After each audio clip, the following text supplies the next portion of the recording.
Against the stone, I got that. Alright, it's rolling.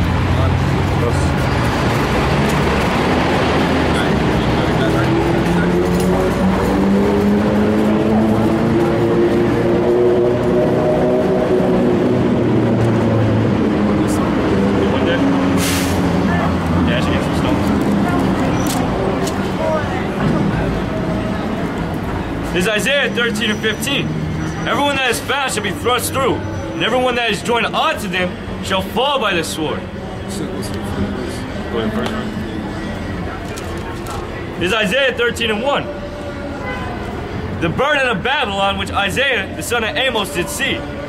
Lift ye up a banner upon the high mountain. Exalt the voice unto them. The banner that we have that the Most High gave us is the Bible, okay? Shake the hand. Oh, lift ye up a banner upon the high mountain. Exalt the voice unto them. Shake the hand that they may go into the gates of the noble. Meaning we rebuke these wicked ass people out here because they're getting ready to embark on the Most High's judgment. Okay? I have commanded my sanctified ones. I have also gave my mighty ones for my anger.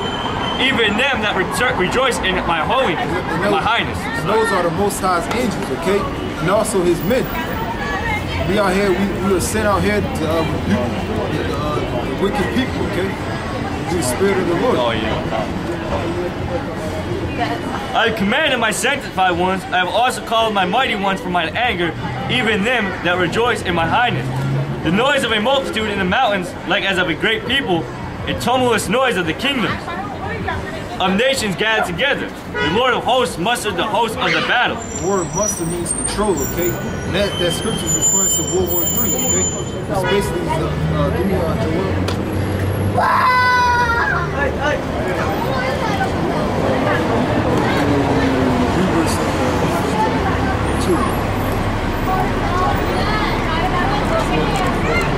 Joel 3 and 2. I will also gather all nations and will bring them down into the valley of Jehoshaphat. He said gather all nations, meaning the army of the heathen, okay? And will plead with them there for my people. Oh. Jeremiah 3 and 2. I will also gather all nations and will bring them down into the valley of Jehoshaphat. Jehoshaphat is from the Hebrew Yehoshaphat, which means the Most High's judgment. And that valley is in the Middle East, okay? It will plead with them there for my people. And he said he will plead with them there for his people. The reason why World War III is going to happen is so the Most High can repay the nations for what they did to his people, which are the nation of Israel. Right? And from my heritage of Israel, whom they have scattered among the nations and parted my land. This is Isaiah 34 and 1. Come near, ye nations, to hear, and hearken, ye people. Let the earth hear, and all that there is, and all that is therein. The world and all the things that come forth of it. So this word is for everybody, right? You know, so for the indignation of the Lord is upon all nations, and his fury upon all their armies. He hath utterly destroyed them. He hath delivered them to the slaughter. Isaiah 34 and 1 or 2. Alright. Isaiah 34 and 2. For the indignation of the Lord is upon all nations. It says the righteous anger of the Lord is upon all nations, okay? Read. And his fury upon all their armies. He hath utterly destroyed them. He hath delivered them to the slaughter. So that's what's coming, destruction, okay? And the Most High, he said he delivered them to their slaughter, okay? So this so-called white man, he thinks he control his destiny and all that bullshit. But the Most High controls it. No, I was gonna say, yeah, because these motherfuckers, these heathen nations think that the Most High is gonna deliver them. Yeah, the Most High is gonna deliver them. Deliver them to the slaughter, but not into everlasting salvation. That's all I wanted to say. This is Nahum 1 and 2. So everyone's gonna receive a deliverance, right? One to salvation and one onto slaughter. Yup. He says in Psalms 149 that the elite, the so-called white men, they're gonna be reserved for slavery. Okay, you know. Right. Reading on, verse 3 or.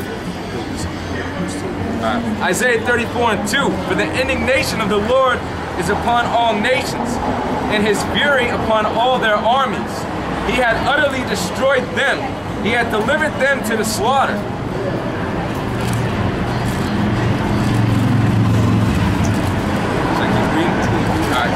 Their slain also shall be cast out, and their stink shall come up out of their carcasses. So that's the after effect or aftermath of World War III.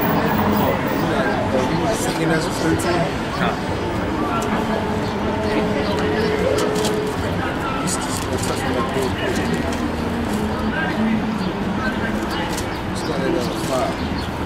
In 2nd Ezra 13 and 5,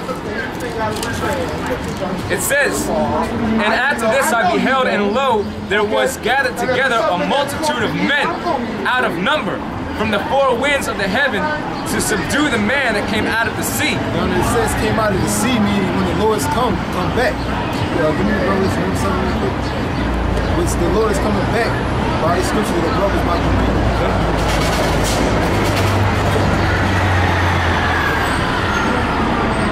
Revelations, you said 1 and 7, right?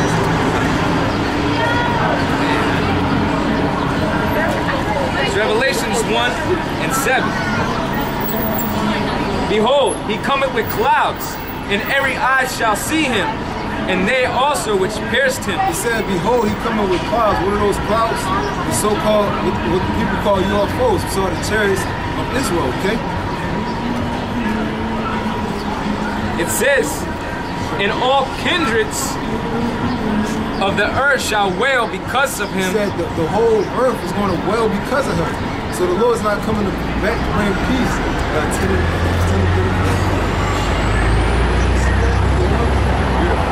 even so, Amen.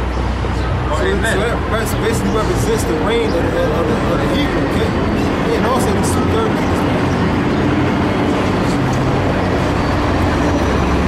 Back to 2nd Ezra.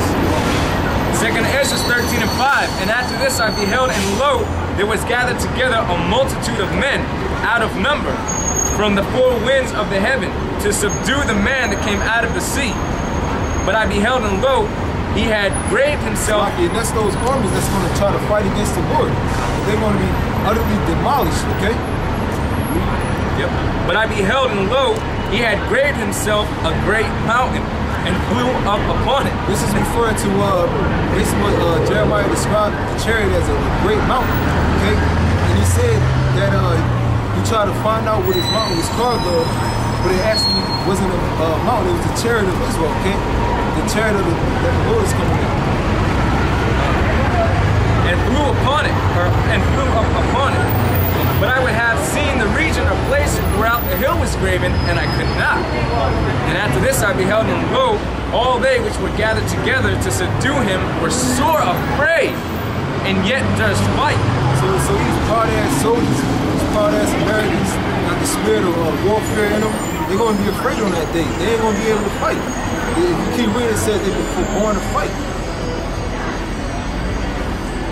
And lo, is that it?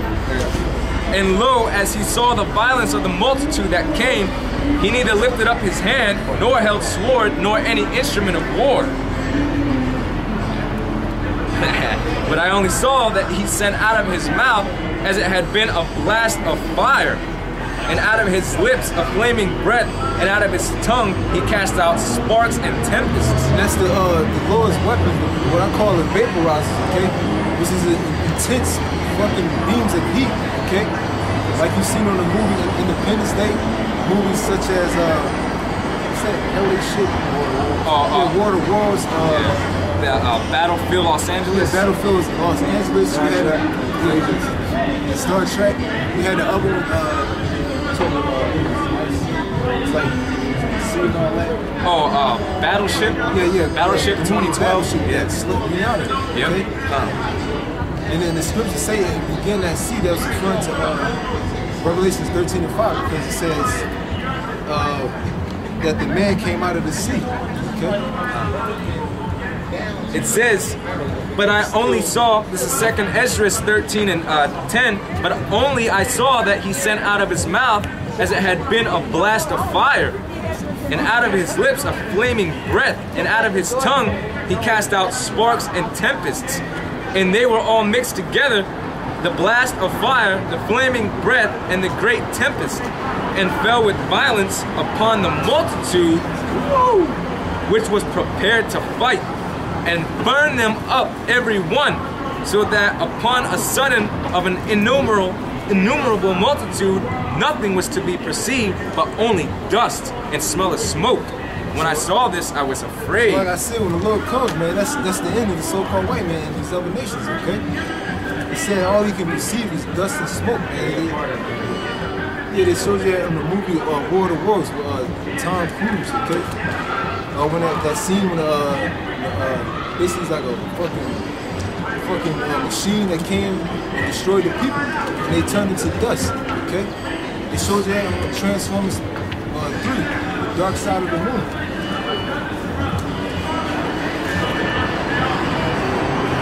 Back to Isaiah. This is Isaiah 34 and 3. They're slain also. We're going to go back to 1 and 2. Alright. This is Isaiah 34 and 3. Their slain also shall be cast out, and their stink shall come up out of the carcasses. And the mountains shall be melted with their blood, and all the hosts of heaven shall be dissolved, and the heavens shall be rolled together as a scroll. Yeah.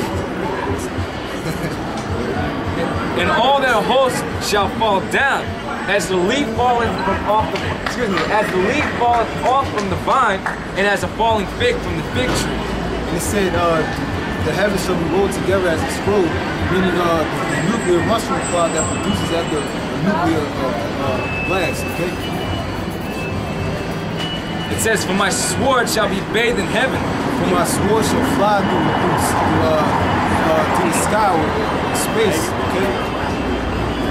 Behold, it shall come down upon Idumea. It shall come down or destroy Idumea, which is a Greek word for Edom, okay? Which is so-called white man. Idumea represents America. And upon the people of my curse to judgment. And that's Esau because he's been cursed by the Most High, man. One of his main curses is his appearance, which was leprosy, that was given to him for disobedience.